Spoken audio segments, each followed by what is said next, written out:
Hemos empezado invocando en el canto al Espíritu Santo, que venga, que sea luz, que sea fuerza.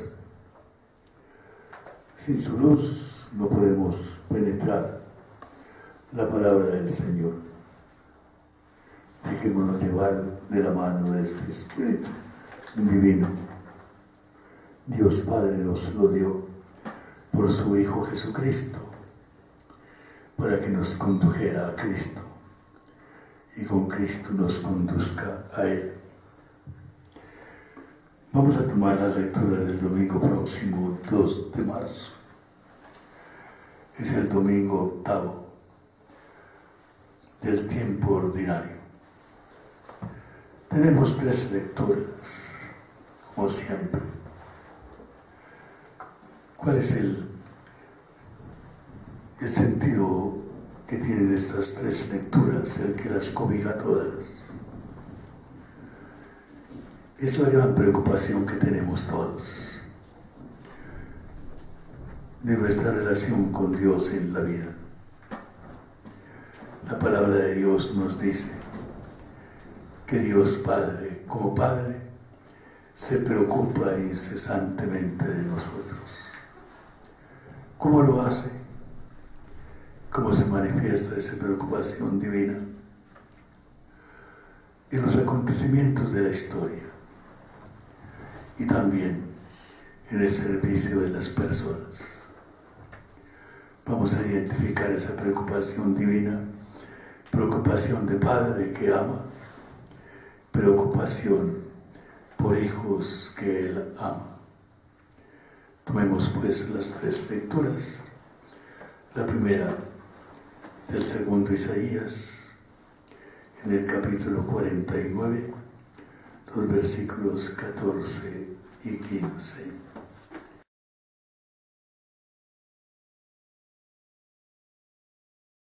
Aunque una madre se olvidara, yo no me olvidaré de ti.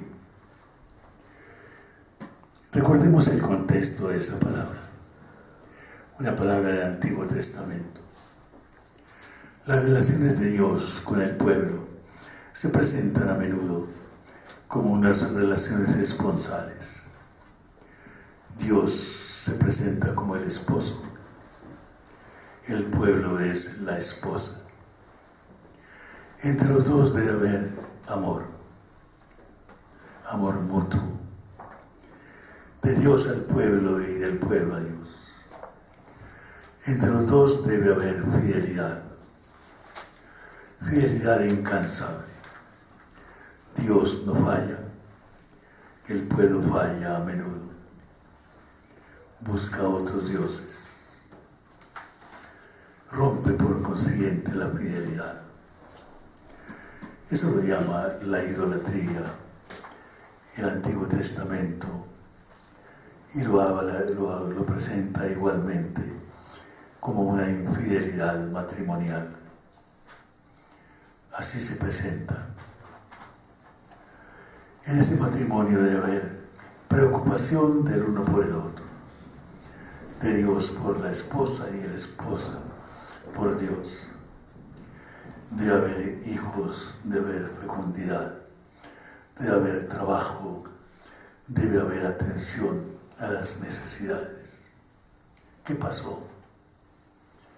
Por infidelidad del pueblo, por haber buscado su esperanza y su fortaleza no en Dios, sino en pueblos vecinos, pueblos que traicionan muchas veces, todos ellos débiles, por haber abandonado a Dios y buscado otros dioses y buscado apoyo en otras fuerzas que no eran las divinas.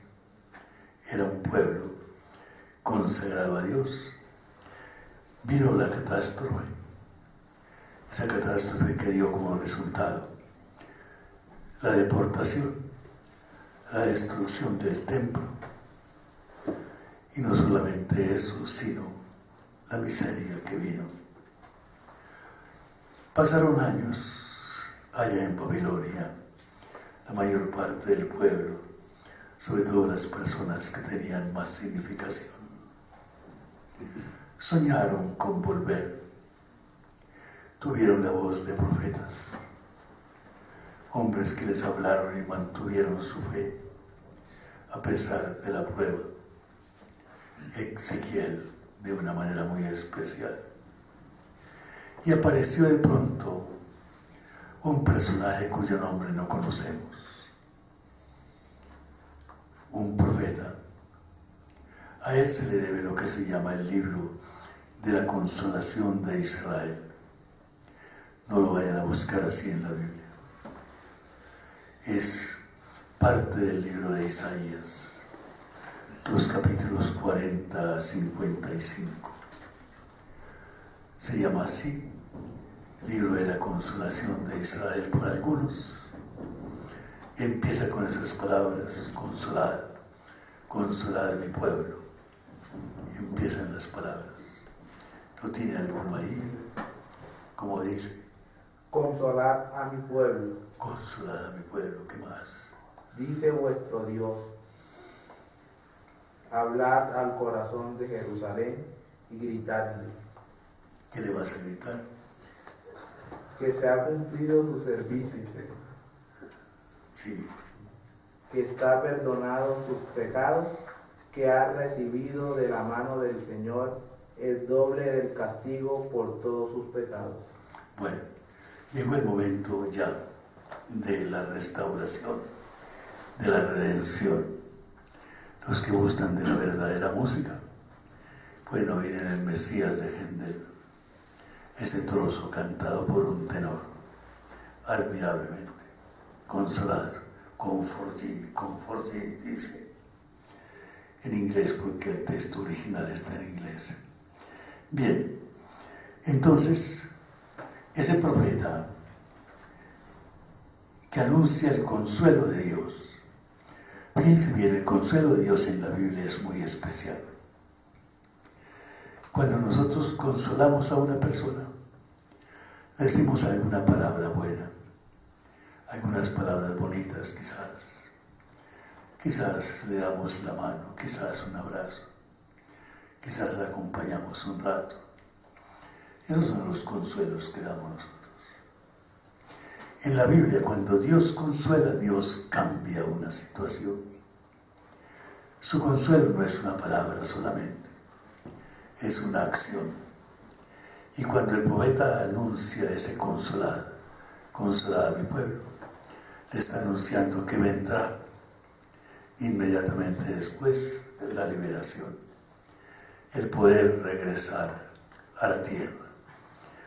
Lo que ustedes, los que están en el introductorio, han visto en estos días, porque alguno me preguntó algo sobre eso.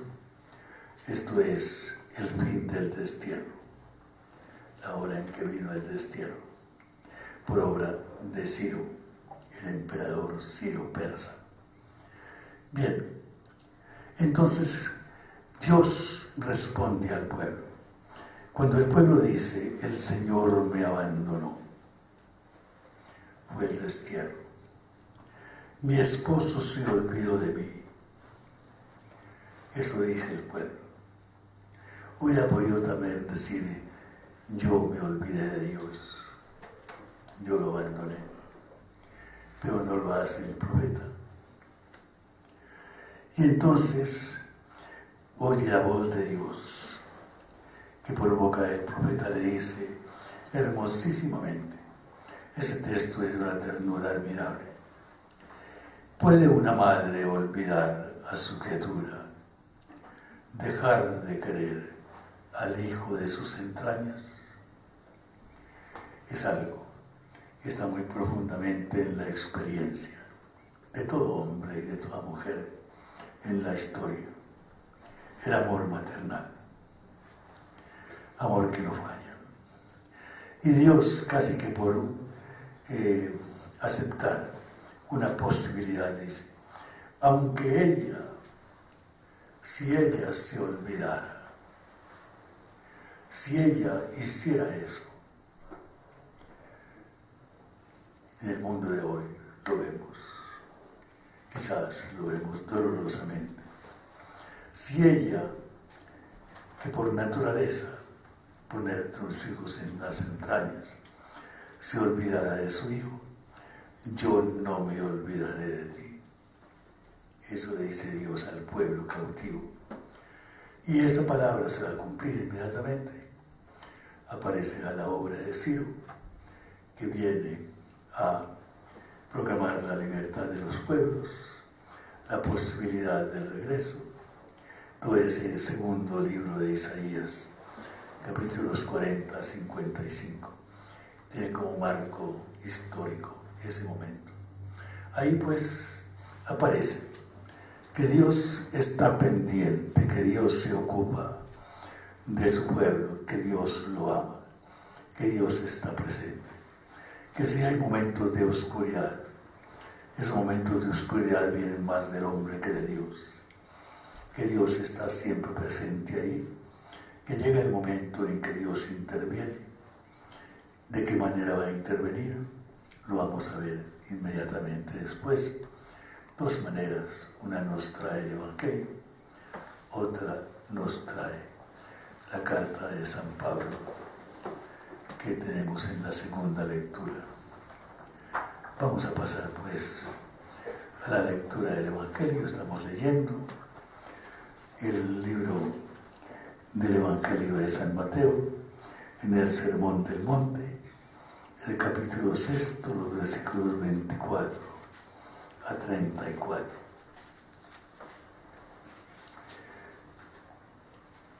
Dijo Jesús a los discípulos: nadie puede servir a dos señores, pues despreciará a uno por querer al otro, o al menos atenderá a uno y al otro lo descuidará. Fíjense bien, el problema de la relación con Dios. Una relación no ambigua, sino una relación que tiene que ser clara. Servir a dos señores es como si la esposa tuviera dos esposos.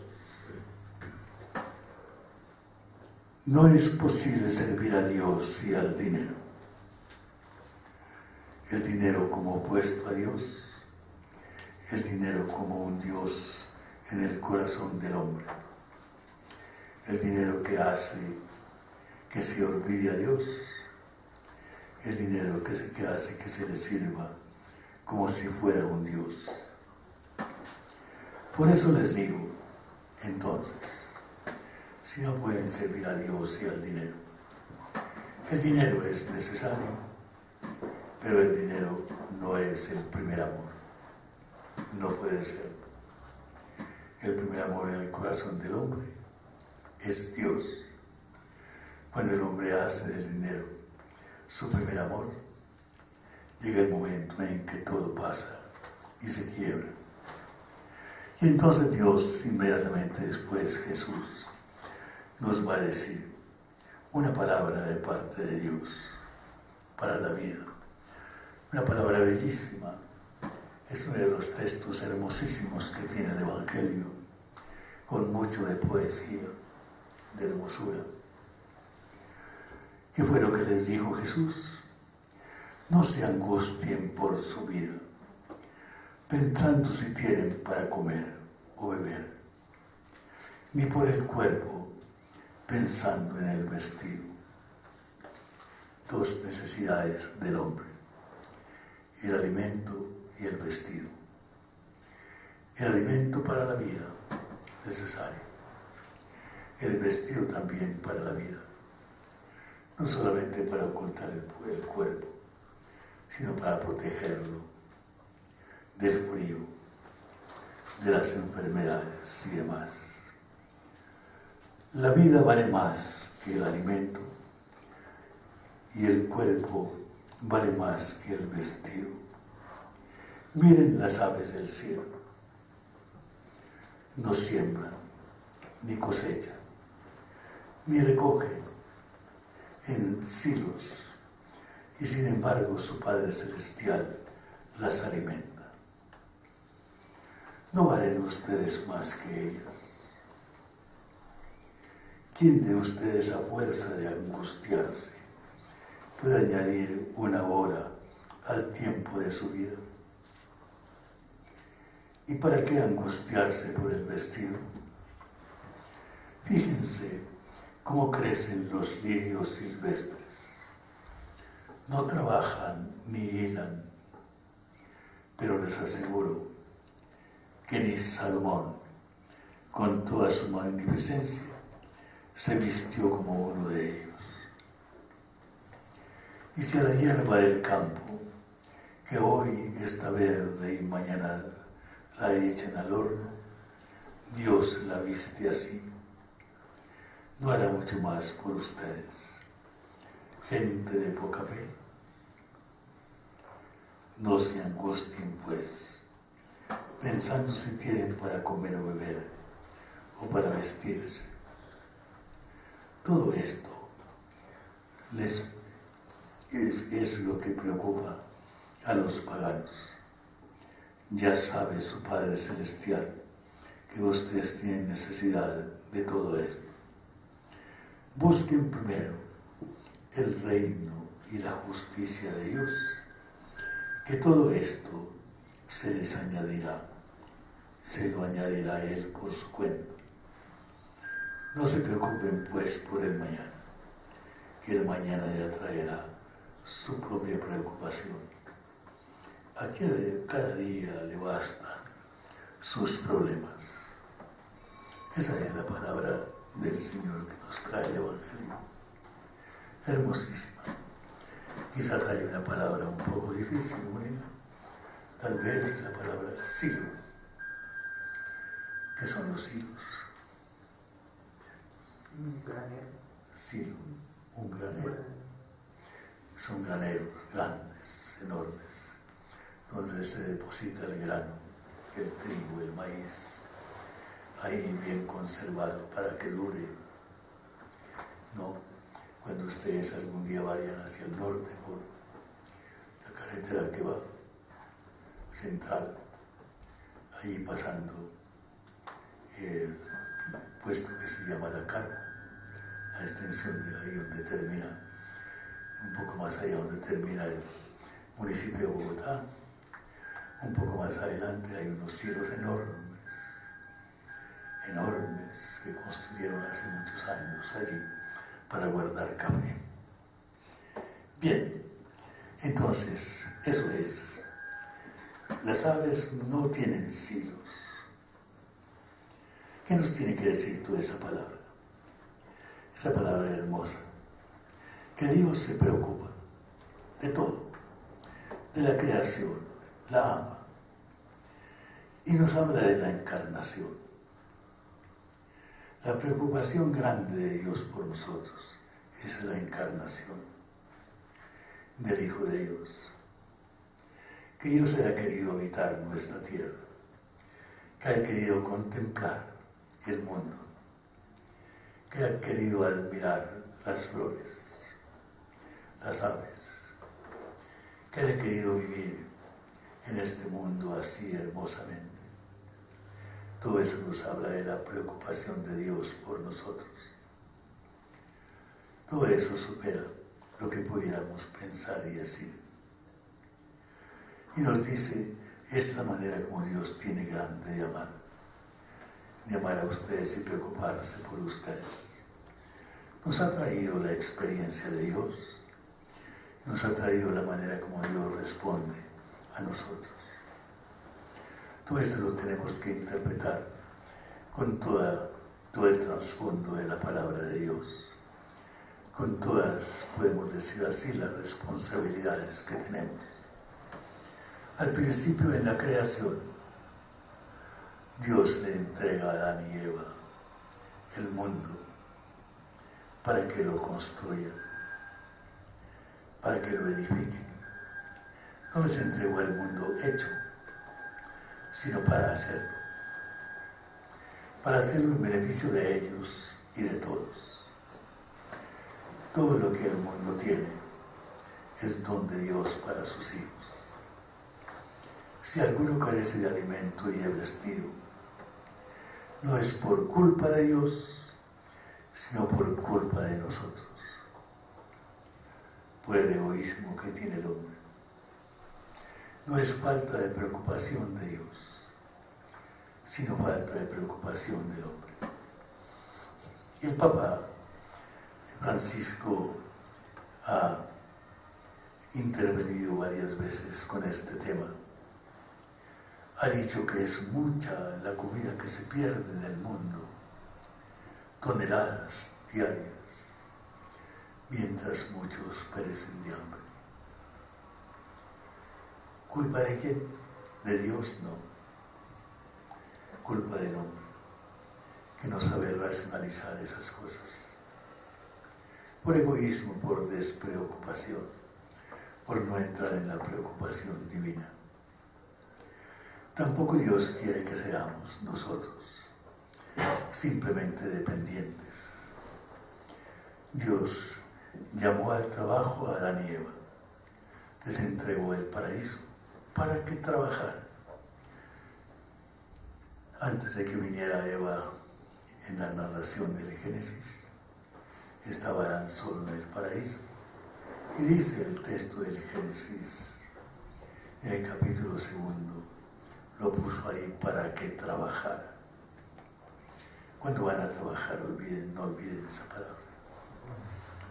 Es una palabra de Dios, ¿no? Bien, entonces, a todo lo largo de la historia ha habido eso en el Antiguo Testamento. ¿Cuánto se preocupó Dios de que su pueblo compartiera, supiera compartir todas las cosas? Cuando viene Jesucristo encarnado, el Verbo de Dios, es una cosa que tenemos que admirar. No lo tuvo todo a la mano, no. Jesucristo trabajó duramente. ¿Para qué? Para el alimento y el vestido. No solamente de Él, también en la Sagrada Familia y demás. Ahí está el trabajo de Dios. Alguno decía que Dios provee el alimento de las aves. Andan de aquí para allá buscando qué comer, pero que no les lleva el alimento al nido, sino que ellas tienen que buscarlo, está en el mundo, pero Dios no les lleva el alimento al nido, hay que buscarlo. La comparación que hace con el vestido, con Salomón, es bellísima, la hermosura de la creación. Notar que las flores tienen un vestido hermosísimo que Dios les ha dado. Esa es una comparación que tiene una hondura grande de poesía inmensa. Bien, entonces tenemos allí esto. Preocupación del hombre, preocupación desmedida. Cuando falta la confianza en Dios, esa preocupación desmedida es también hasta cierto punto una despreocupación de Dios y de los hermanos. Pidámosle pues al Señor que nos dé esa gracia de saber encontrar el bien, el compartir los bienes de la tierra en todo lo que tenemos. En la comunidad lo hacemos. Ustedes van a aprender que la comunidad fundamentalmente, como la quiso San Juárez, no como la quieren algunos hoy, esa comunidad es una comunidad de compartir. Uno no gana para sí, sino para los hermanos. Todo lo ponemos en común. La primitiva iglesia lo vivió de una manera admirable. De esa manera hacemos que la preocupación de Dios por nosotros esté siempre presente. Pero hay algo más, y lo vamos a tener en la carta que San Pablo escribía a los Corintios. Esta carta primera, en el capítulo 4, los versículos 1 a 5. Entonces vamos a leer ¿Quién es el que va a leer?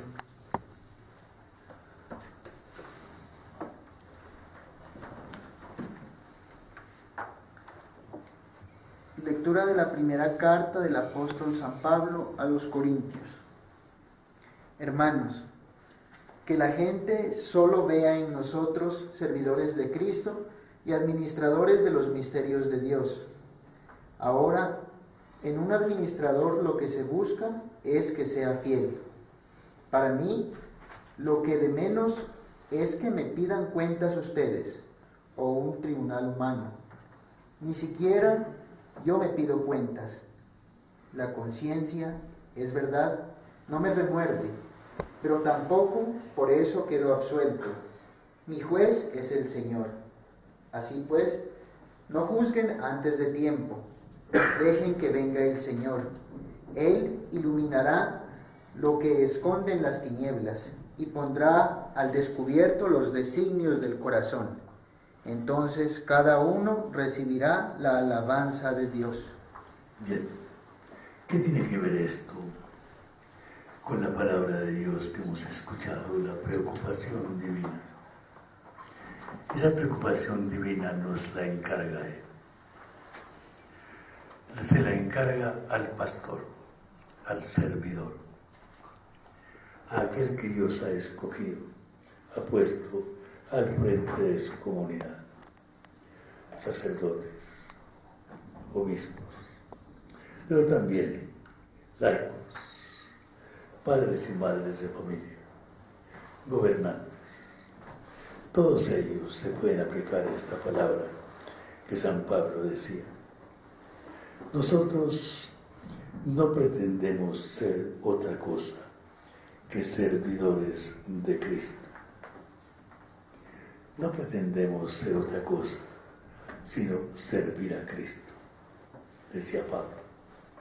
No buscamos dinero, Pablo nunca lo buscó. No buscamos honra ni gloria, ni vestidos extras, ninguna cosa parecida. Buscamos servir a Cristo. ¿Pero qué significa servir? Una persona, siempre para que haya servicio tiene que haber alguien que sirve. Y que sirve porque está atento a la necesidad ajena. Porque se olvida de sí mismo y se vuelca hacia el otro. Ese es el verdadero servidor. Servidor de Cristo. ¿Pero quién es Cristo? Cristo nunca está solo. En Cristo siempre estamos todos. Servir a Cristo necesariamente es servir a los hermanos. Servir a Cristo necesariamente es olvidarse de sí mismo y poner tiempo y preocupación al servicio de los hermanos.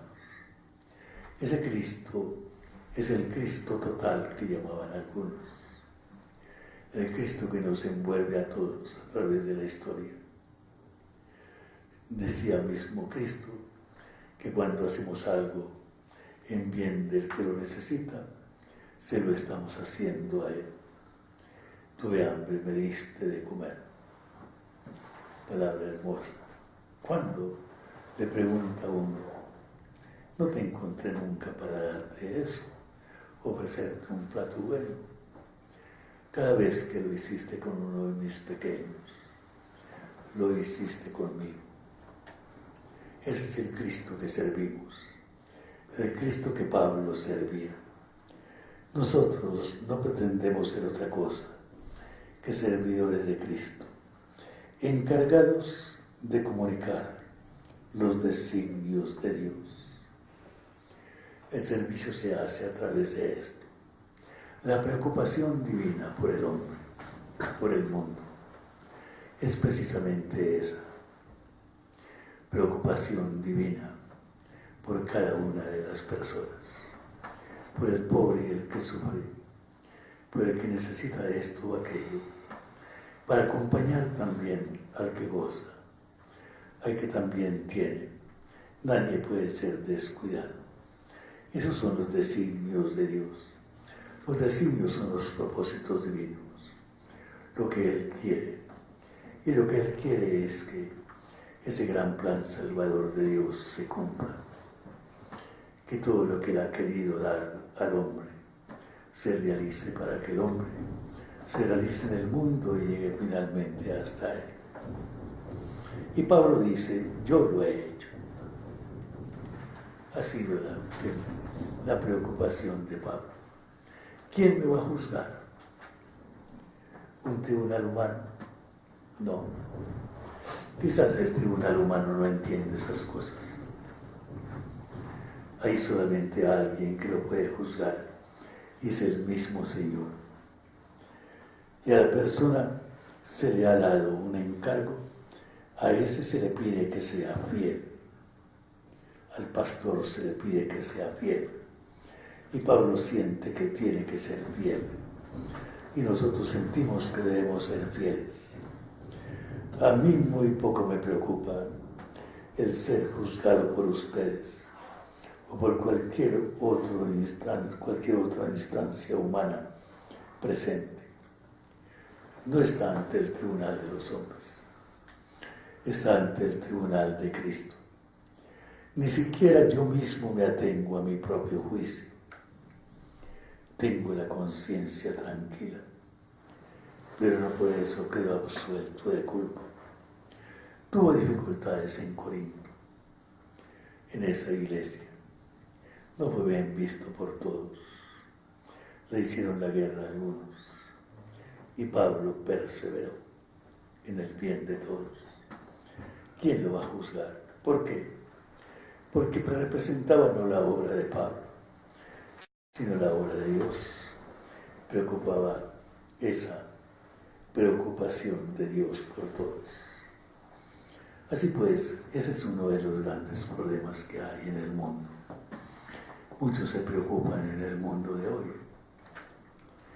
Cuando se ve la pobreza y todas las demás cosas que hay en el mundo, le echan la culpa a Dios. Periodistas, yo he leído algunos de esos columnistas leídos. Recuerdo en este momento haber leído uno de ellos que decía eso, que mientras exista miseria en el mundo, él no cree en Dios. Lo que debe decir es, no creo en mí mismo.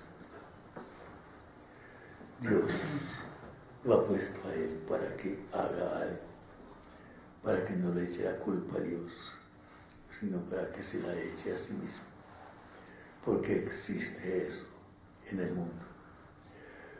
Bien, entonces, les decía, esa preocupación divina pasa históricamente por acontecimientos como la liberación de los cautivos de Babilonia.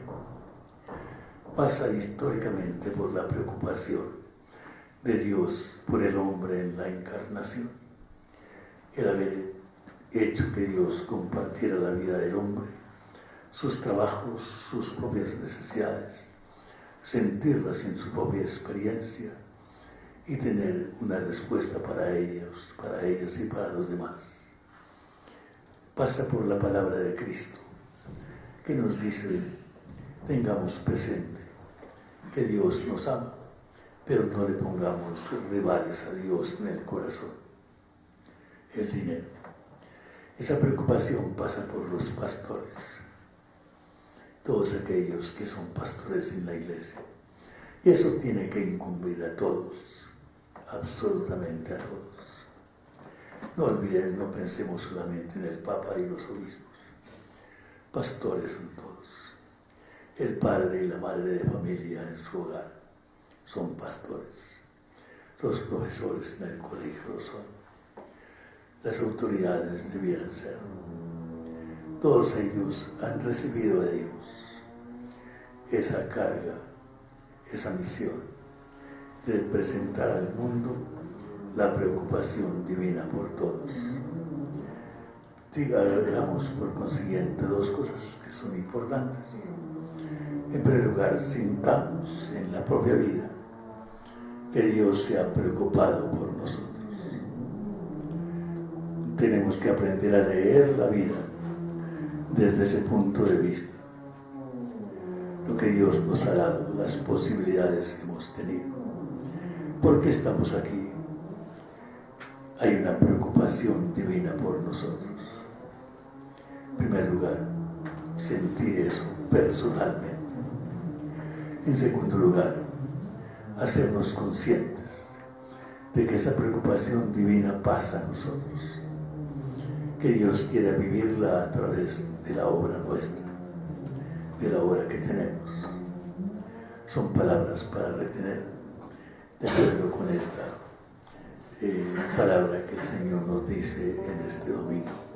Agradezcámosle pues su palabra, agradezcámosle su preocupación por nosotros, preocupación histórica en nuestra vida. Sepámosla identificarla y hagamos que también en el corazón tengamos la preocupación constante por todos nuestros hermanos. No pongamos discriminaciones ni barreras. Aprendamos a amar a todos con un corazón generoso, como Dios lo quiere hacer así. De esa manera seremos seremos testigos de la preocupación divina por todos. Amén. Amén. Queremos, Señor Jesús, Que vivas y reines entre nosotros. nos bendiga con su Hijo, La Santísima Virgen María. Amén.